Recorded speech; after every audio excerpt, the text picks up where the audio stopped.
Lori, this is Mike Hickson with GBN. We're glad that you're a part of our program today. What happened to the people who died before Christ died? Did they go to hell without having their sins covered by the blood of Christ? Is it wrong to take communion more than once on the first day of the week? Why is it okay? Or can you Is take there it a with your scriptural brothers and pattern sisters during for the morning removal service, of and also content take it decide again with whatever brothers and looks sisters? Is it ever during right morning to service? use man-made Is an images open of or Christ public on bulletins apology to and one flash person in front of materials? the church How about a biblical? ceramic set a good figure of example. Christ?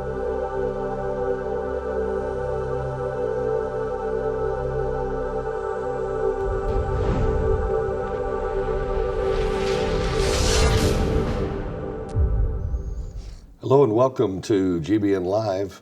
I'm BJ Clarke, and I'm sitting in tonight again for Mike Hickson, who's still recovering from illness. We're very glad to be with you tonight. And with me tonight to participate in the program, we're happy to have again Brother Gary Colley. Brother Colley is the minister for the Getwell Church of Christ. He's the director of their annual lectureship. He is an author. He is an instructor at the Memphis School of Preaching. He's a family man. And Brother Colley, we love you and appreciate you for your knowledge of the Scriptures and your willingness to share it with others. Thank you, Brother Clarke. It's a pleasure to be here with both of you. Yes, sir. Thank you for being here. Very enjoyable. And we're also glad tonight to have Brother Randy Collum with us. Brother Collum is a 2010 graduate of the Memphis School of Preaching, and he and his wife Amy have been married for 19 years. He's the incoming director of the Pinevale Children's Home in Corinth, Mississippi. Randy, it's good to see you again. Thank you, Brother Clarke. For being a It's part good to of be the here. program. Yes, sir. I want to begin tonight by reading something that I hope will be sobering as an introduction to our study tonight. Perhaps you've heard this before. I am more powerful than the combined armies of the world. I've destroyed more men than all the wars of all the nations. I've caused millions of accidents and wrecked more homes than all the floods, tornadoes, and hurricanes put together. I'm the world's slickest thief. I steal billions of dollars each year. I find my victims among the rich and the poor alike. I'm relentless, insidious, unpredictable. I bring sickness, poverty, and death. I give nothing and take all. I am your worst enemy. I am alcohol. And I would say that those who are watching the broadcast tonight have all had, in one way or another, an event in their life where they've seen the power and destructive influence of alcohol.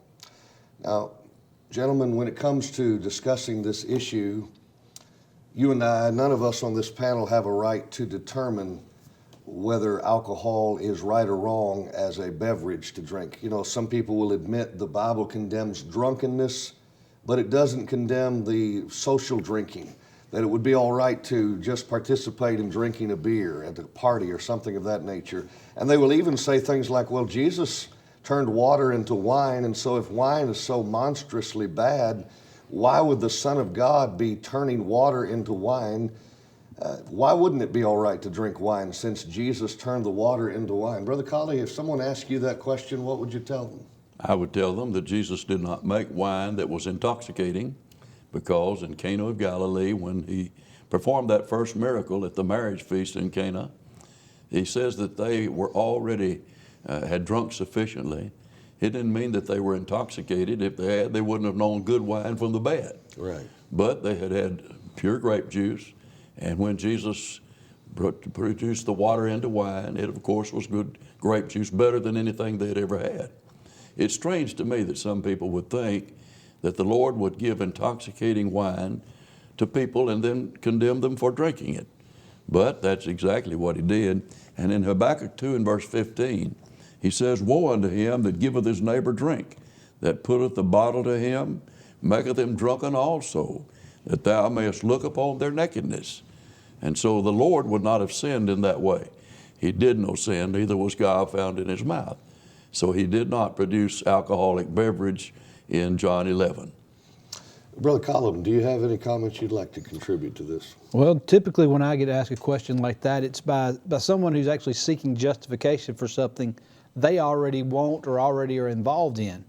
And so they look to the Scripture rather than to condemn them, to look for approval.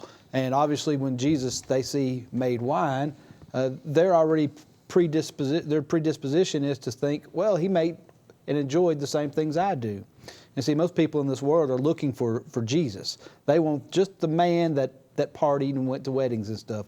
They're not looking for the Christ, the one that had authority in these matters. And that's really what he was trying to teach in the miracle, was his authority over all things, even over the things of nature, and that they could be used for good.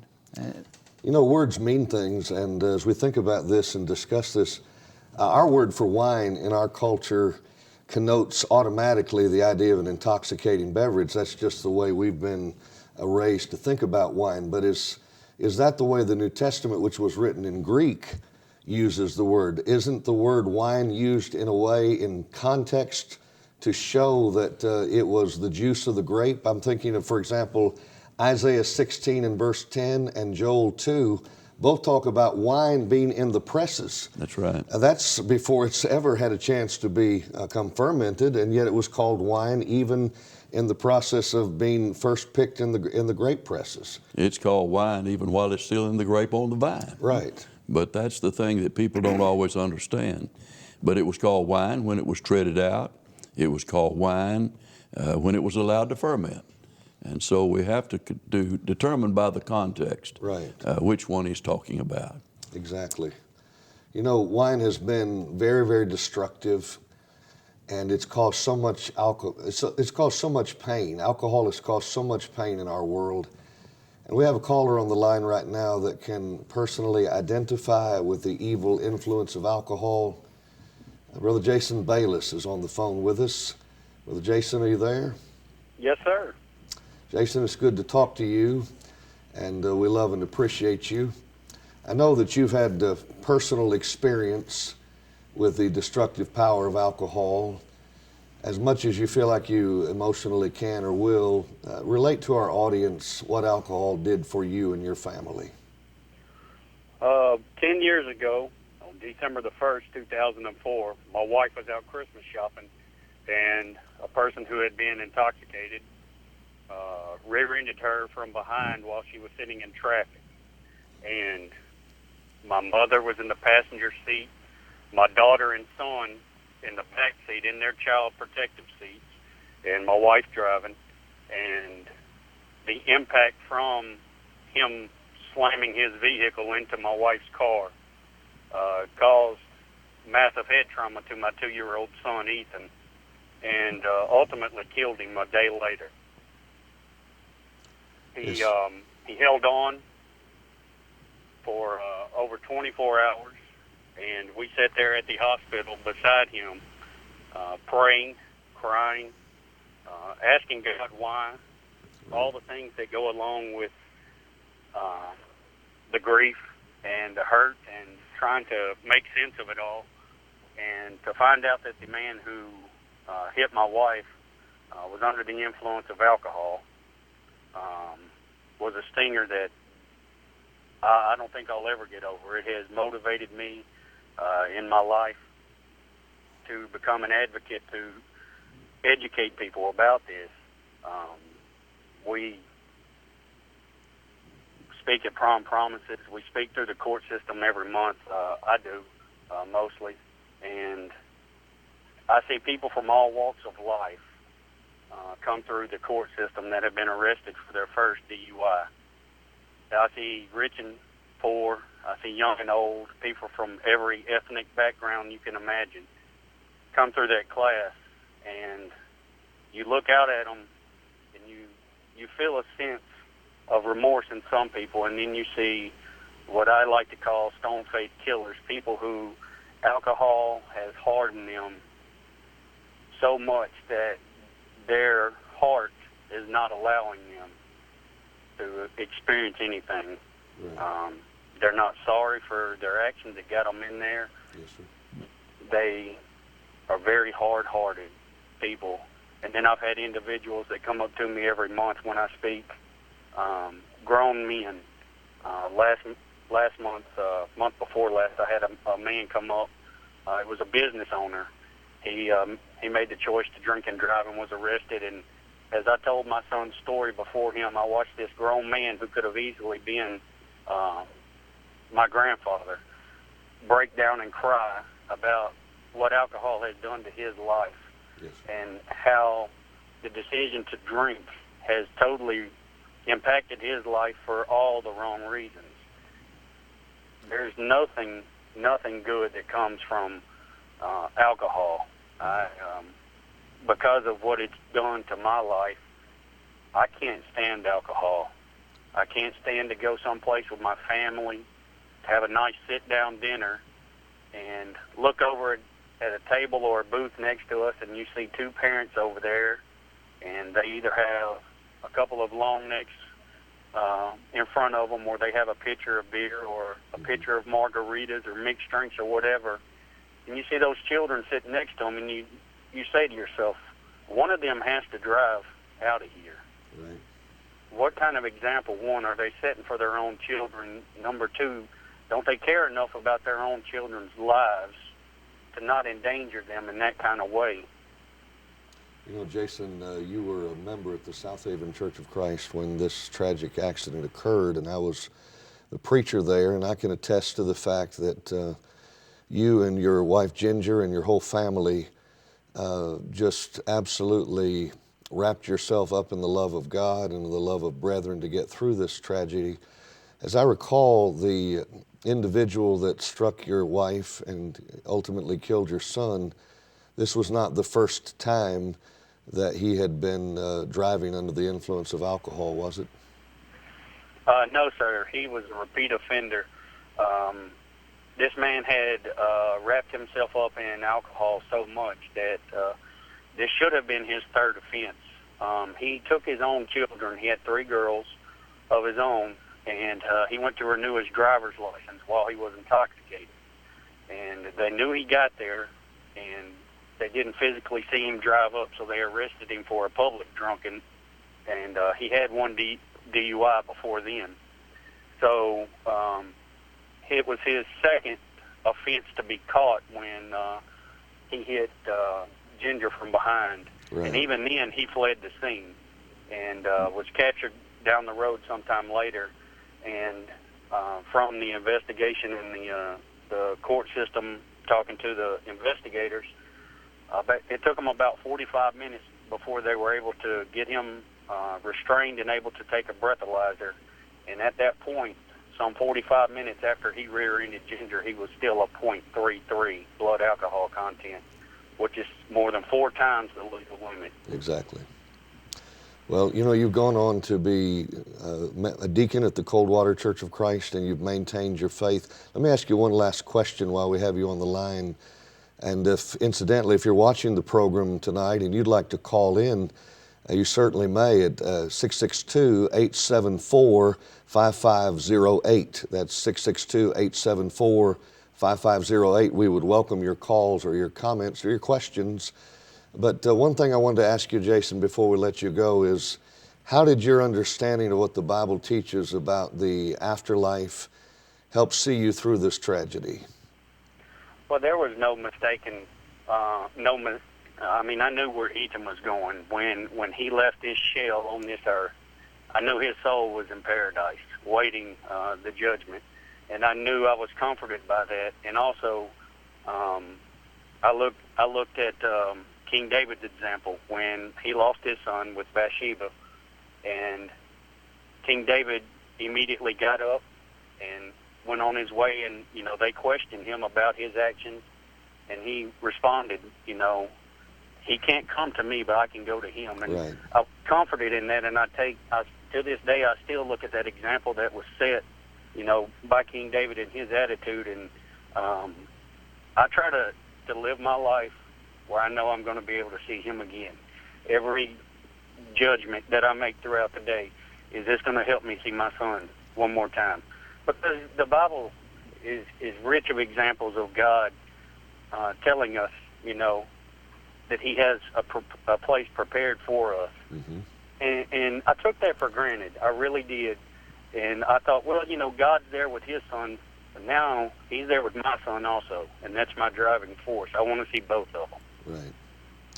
Well, Jason, we love you and Ginger and your whole family.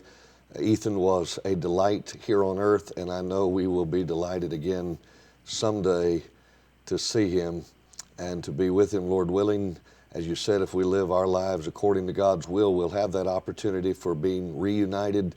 And we do love and appreciate what you're doing with your life, trying to help others not suffer the same hurt and pain that you and your family have had to go through. Thank you for calling our program tonight, and we appreciate you sharing your personal pain with us so that others might be helped by it. Oh, thank y'all. I appreciate the outlet for the opportunity so much. Yes, sir. We look forward to talking to you again sometime.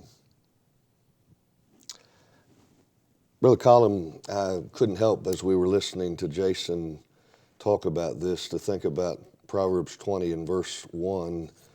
What does it tell us about wine in that passage of Scripture? Well, it's pretty clear. Wine is a mocker. It's going to make fun of you. It's going to laugh at you. It says strong drink is raging. It has a, well, Jason talked about people being wrapped up in the alcohol and their own desire. And that's what it does. It just continually builds in their life until they think they can't live without it. The end of that verse says, and whoever is deceived thereby is not wise. And it is a deceiver, is it not? Oh, a great deceiver. Right. You know, I see that as one of the great lies of our society today, is everyone thinks, well, I can have a few drinks and not be drunk. Well, and you see the advertising also that's done. The guy that drinks the alcohol always has the prettiest girl on his arm.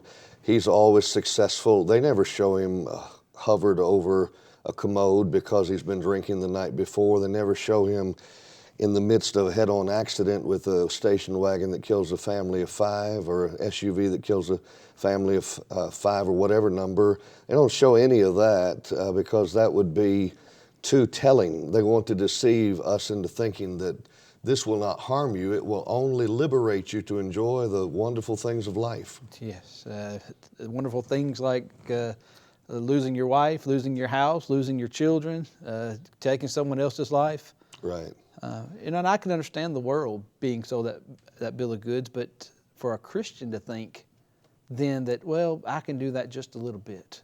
I can dabble in those sins. Mm-hmm. Brother Colley, some might say, well, of course we're against getting drunk, but does the Bible condemn drinking altogether? After all, didn't Paul say to Timothy, use a little wine for your stomach's sake? If someone tried to use that passage to justify social drinking, what would you try to help them see? Well, I'd try to help them see that that's medicinal in its purposes. The water was not suitable for Timothy's stomach, and he wasn't to drink wine alone even then. It was to mix it with water and drink a little wine with that water for his stomach's sake. But you know, it's sad to me that people think when they have one drink, they're not really drunk. But it does alter their thinking. It's been proven over and over and over. So they're one drink drunk. And when they talk about the happy hour, well, if you look very far to those who meet them on the road, that's the unhappy hour. And then again, it's wrong in their influence for your children, for your family. And of course, when we referred to Proverbs 20, verse 1 a moment ago, there are 8 actually taboos in that chapter. Mm-hmm. And of course, we're living in deception, he said, when we deceive ourselves into thinking, oh, it doesn't hurt to drink. But 1 Peter 4 and verse 3 also condemns that by banqueting. That means going anywhere to match drinks or to toast drinks. So a social drink is sinful in the sight of God. Mm-hmm. You know, Ephesians 5 and verse 18 says, be not drunk with wine, and there's an inceptive verb there used in the original, which means do not even begin the process of intoxication.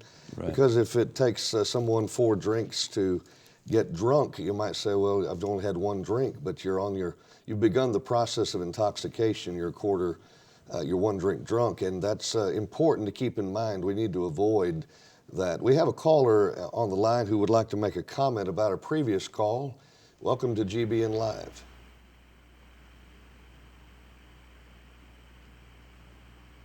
Are you there? Yeah, I'm here. I'm sorry. I thought that was recording. Okay. No, we're live. Hi. And you have a comment about the previous call and Romans 8:28? Romans 8:28. And I was just going to say that one of my favorite verses is Romans 8:28, and it's all things work together, those that love the Lord according to His purpose. And I am a member of the church, and I do attend Westboro Church of Christ. Okay, and we appreciate your statement. Do you want to elaborate a little bit more about how you think it relates to the subject of alcohol? Well, according to that couple that had lost her son, and I was just going to say that, okay, you're but trying we to do offer have them trials some and comfort. temptations and stuff in this life. And well, that's very kind of you to want to encourage them. Well, we thank you for doing that too, and we appreciate your compassion for this couple. And you know, it would be sad enough if this were the only couple on earth that had ever been harmed or hurt by alcohol. But the truth of the matter is that this viewing audience is wide enough, and alcohol's influence is wide enough, that we know we're talking to people right now, or that will watch this program later on perhaps, who have been touched very deeply by alcohol and its powerful destructive influence. And by the way, I think Romans 8:28 needs to be understood a little more clearly. It doesn't mean if you walk out of here and fall on the sidewalk and break your arm, well, all things work together for good. If you would keep the context there, everything that God has prepared for our salvation, when we act in harmony with that, it'll all work together for good to those who love God and are called according to His purpose. But it does not mean that when you lose your child, well, that's a good thing. No, I think you're wrong along that line, and I think it needs to be understood more clearly. Right. We appreciate that. And, well, I think what he's saying is that sometimes we may have taken the position or left the impression that that these things that happen that are bad in our lives are that which is designed to produce good, when it may be the permissive will of God, what He allowed to happen rather than what He caused to happen to produce any good. Brother Colley, do you want to respond to her since she's still on the line and talking to us? That would be fine. I think certainly that we need to take another look at that passage and keep it in context and be sure that we understand exactly what it's referring to. And of course, when it happened to Job, you know, it wasn't God's fault that Job was suffering. It was the devil's fault. And when Job went through a lot. Yes, he did. He's more patient than any of them in the Bible. He went through a lot. He had a lot of patience. He really did. You know, You're his correct. wife and everything, he lost everything. Yes, ma'am. That's right. Well, we thank you for your call. We have another caller, I believe, who is going to be calling us. Actually, I don't think we have that call right now. So, Brother Collum, let me ask you this. There are those who would suggest that the reason a Christian shouldn't drink, first and foremost, is just because it might hurt their influence, and that that's the only real reason why someone shouldn't drink alcohol, is just in case it might be offensive. It wouldn't technically be wrong to do in the privacy of your own home, but if you're doing it out in public and you might be an evil influence or a stumbling block to others, then you shouldn't do it. What would you say to someone who tried to give you that idea? Well, I'd take them right back to Proverbs 20 that we just talked about wine being that mocker. If I came up and offered you, well, you've been to the gas station, you've seen the sticker, this has ethanol in it. If I walked up to you and handed you a bottle of ethanol and asked you to take a drink, would you do it? Well, the intoxicating part of alcohol is that exact same chemical ethanol that you put in your car to burn. And the only difference is they've tainted it down just a little bit so it's not quite as caustic to you. And so as soon as you ingest that, it goes to work, well, darkening your mind.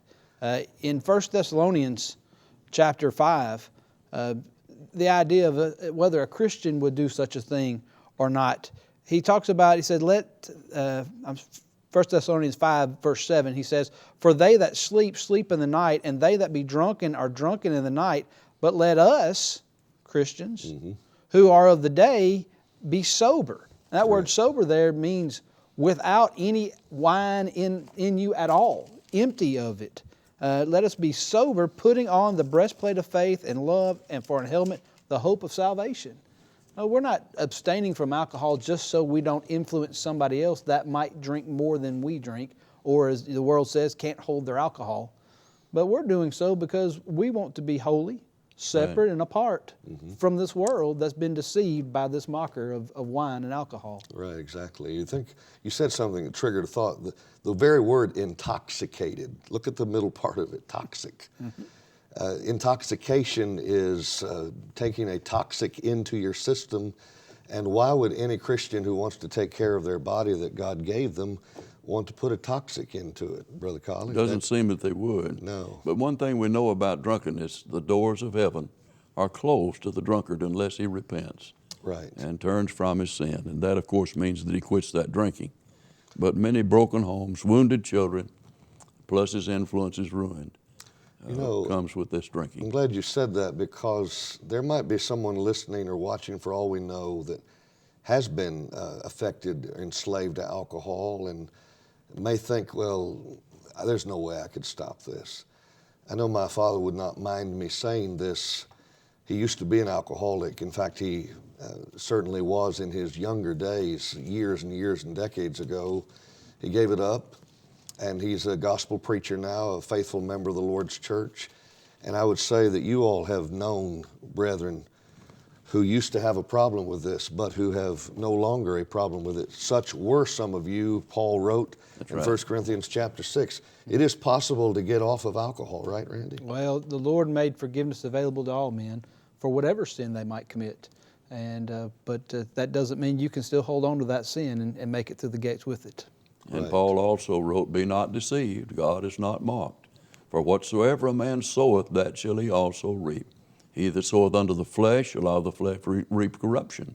But he that soweth unto the Spirit, that is, he lives in harmony with the Spirit's commandments, he'll reap everlasting life." Amen. Amen. You know, as we come to the last part of our program today, I think it might be good for us to kind of end where we began. We were talking about the destructive influence of alcohol. In Proverbs 23 and verse 29, this question is asked: Who hath woe? Who hath sorrow? Who hath contentions? Who hath babbling? Who hath wounds without cause? Who hath redness of eyes? They that tarry long at the wine, they that go to seek mixed wine. And some have tried to use this passage to say, well, just don't tarry too long at the wine. But if you look at the very next verse, he says, no, don't even look upon the wine. That's right. When it's red, when it's giving its color in the cup and it moves itself aright, because at the last it will bite you like a serpent, it will sting you like an adder. You'll see strange women, you'll say things that are perverse. He says you'll be as one that lies down in the midst of the sea, and you'll say, they've stricken me, I didn't even know it. And so alcohol doesn't dignify our conduct, does it, Brother Collum? Not at all. Even later in the book of Proverbs, in Proverbs 31, as the mule is being written to, right, she talks about him being a king, a kingly, stately person. Don't be given to drinking. You know, there are people out in the world, and that verse is sometimes misused, but there are people out in the world that are going to be given to that kind of stuff. Right. You're not that kind of person. And today we're to be of the royal lineage of Christ. Right. Brother Collum, we've only got about a minute left, so let me ask you this. What if someone says, well, the qualifications for elders and deacons say just not to be given to much wine, so a little bit of wine would be okay. What would you say to them? I would say really that's not applicable in that instance. Much wine would be any wine, actually. And when you get right down to the nitty-gritty, as the fellow says of it, that's forbidden for anybody who wants to serve in the Lord's kingdom as he should. Right. We wouldn't say that a little bit of child abuse would be okay, that a little bit of this would be okay, a little bit of that would be That's okay. right. No. If it's wicked, it's wicked. And we are so grateful that you've watched the program tonight. It's hard to believe the time has flown by so quickly. We do appreciate Brother Colley and Brother Collum being with us tonight. And if you're out there and you've been hurt by alcohol, we want you to know there's a Savior who's longing to help you. We love you. Thank you for watching. Join us again next time. God bless you.